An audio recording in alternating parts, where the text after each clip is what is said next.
Brands exist only in people's heads. Companies exist in the physical world, and these are two different things. What do you need to build a strong brand reputation? Clear sense of what their key skills are and how we contribute to the people around us, and then how to express that memorably for everybody. How can I start with storytelling my brand? We always need to know one of the key things is which communications type and the communications mood people around us, people opposite us, are in every single moment, because people talk and listen in different ways depending on their personalities and depending on the situation. And why is understanding people so important?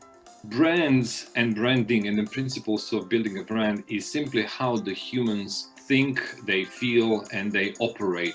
We start with the person and we build all the way up to the brand.